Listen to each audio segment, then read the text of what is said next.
श्रीकृष्णाय परब्रह्मणे नमः। श्रीमद्भगवद्गीता ध्यानश्लोकाः।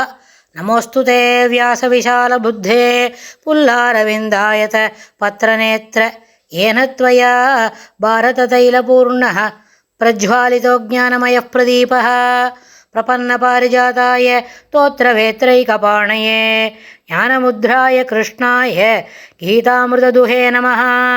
सर्वोपनिषदो गावो दोक्ता गोपालनन्दनः पार्थो वत्सत्सुधीर्भोक्ता दुक्तं गीतामृतं महत्।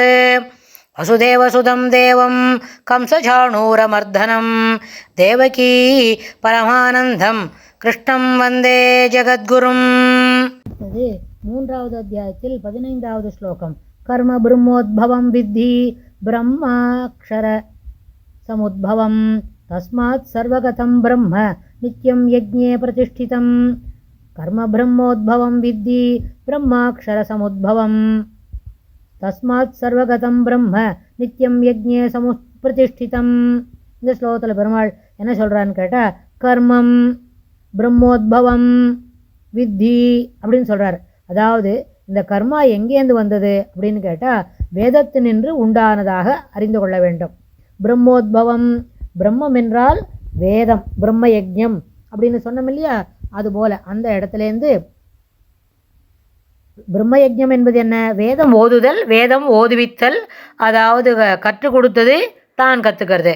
அதுலேருந்து தான் இந்த கர்மான்றது துவங்கித்து உண்டானது என்று அறிந்து கொள்ள வேண்டும். மேலும் பிரம்ம வேதம் என்பது எங்கேருந்து துவங்கித்து அப்படின்னு கேட்டால், அக்ஷர சமுத்பவம், அழியாத அழிவற்ற பரம்பொருள் என்று தோன்றியது. அப்புறம் தஸ்மாத் ஆகையினால், சர்வகதம் எங்கும் பரவிய, எங்கும் விரிந்து பறந்து வியாபித்திருக்கக்கூடிய அந்த பிரம்மம் வேதம் என்பது யஜ்ஞோ யஜ்ஞத்தில் நித்தியம் எப்பொழுதும் பிரதிஷ்டிதம். வேதம் யஜ்ஞத்தில் நிலை பெற்று இருக்கிறது. அதனால் என்ன செய்யணும்? எப்பொழுதும் வேதத்தின் அடிப்படையில் வாழ்வு முறைகளை அமைத்து கொள்ள வேண்டும். வேதம் என்ன சொல்கிறதோ அதுவும் கர்மகாண்டம் என்ன சொல்கிறது, ஞானகாண்டம் என்ன சொல்கிறது. கர்மகாண்டம்லாம் என்ன சொல்லும்? இந்த யாகத்தை செய்யி, இதெல்லாம் கிடைக்கும். அப்புறம் புத்திர காமேஷ்டி யாகம் செய்யி, நல்ல சத்புத்திரர்கள் கிடைப்பார். அப்புறம் இன்னும் ஏதோ ஒரு நிறைய யாகமெல்லாம் இருக்குது, அப்படி இல்லை வரிசையாக இருக்குது. அதெல்லாம் நமக்கு இதெல்லாம் செய்து, எவ்வளோ யாகம் செய்து அதற்கெல்லாம் என்ன ஒரு பலன் அனுபவிக்கணும்னு சொன்னால் எல்லாமே என்ன பண்ணணும்? சொர்க்கலோகத்து வரைக்கும் தான். இந்திரனோட பட்டணத்துக்கு தாண்டி போக முடியாது. ஏதோ 1-2 என்ன பண்ணணும்? பிரம்மாலோகம் வரைக்கும் ஆயிடுச்சுன்னு போகும். பிரம்மாவோட லோகத்துக்கு போனால் கூட மறுபடியும் என்ன பண்ணணும்? பிரம்மாலோகத்தில் இருக்கக்கூடிய அந்த நேரம் இருக்கே, அது முடிஞ்சுதுன்னு சொன்னால் நிச்சயமாக கீழே தான் இறங்கி வரணும். பிருத்திவிக்கு வந்தால் தான் கர்மாவை முழுசுமாக தொலைச்சிட்டு அப்புறம் என்ன செய்யணும்? ஸ்ரீவைகுண்டத்துக்கு போக முடியும்.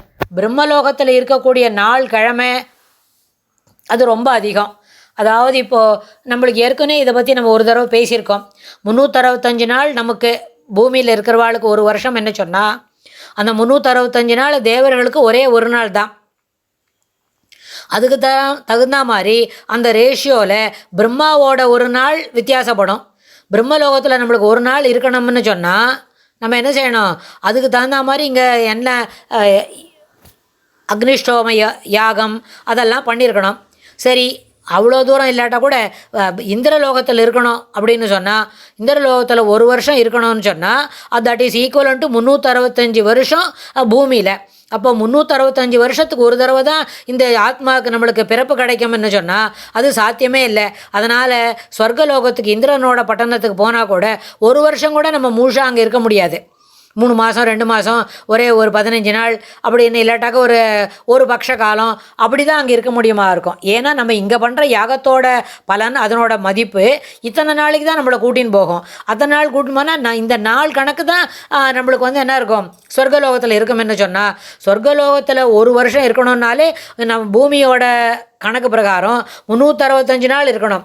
அது சாத்தியமானு கேட்டால், அப்படியெல்லாம் இருந்துட்டு வந்தவாளை கேட்டால் தான் தெரியும். அப்படி இருந்துட்டு வந்தவாளுக்கு அது நினைவு இருக்குமா? முதல் விஷயம்.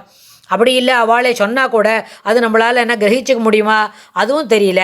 அதனால் இதெல்லாம் காட்டிலும் நம்ம சம்பிரதாயத்தில் என்ன சொல்லித்தரார் நம்ம பரமாச்சாரியர் அப்படின்னு கேட்டால், நம்மளோட குரு ராமானுஜர் அப்புறம் என்ன அடுத்தது உடனடியாக நம்மளுடைய தூப்பல் குலமணி என்ன சொல்லித்தரார்?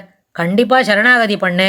ஆச்சாரியர் மூலமாக சரணாகதி பண்ணால் பெருமாள் என்ன பண்ணுவார்? நேர வைகுண்டத்துக்கே ஐஷன் போவார். அதனால் என்ன கிடையாது, இங்கே இந்த யாகத்தை பண்ணினா சொர்க்கத்தில் எத்தனை வருஷம் இருக்கலாம், இன்னொரு யாகம் பண்ணினா பிரம்மலோகத்தில் இவ்வளோ நாள் இருக்கலாம் அப்படின்னு தெரிஞ்சுக்கிறத காட்டிலும் நம்ம என்ன பண்ணலாம்?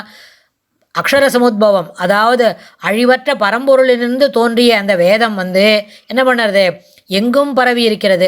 அந்த வேதம் யஜ்ஞத்தில் நிலை பெற்று இருக்கிறது. அதனால் யஜ்ஞத்தில் நிலை பெற்று இருந்தாலும் அந்த வேதத்துக்கும் ஆரிஜன், அந்த சோர்ஸ் என்னது? பரம்பொருள் ஸ்ரீமன் நாராயணன் அப்படின்னு சொன்னால் அந்த ஸ்ரீமன் நாராயணனை சரண அடைவதே எல்லாவற்றிற்கும் ஏற்புடையது.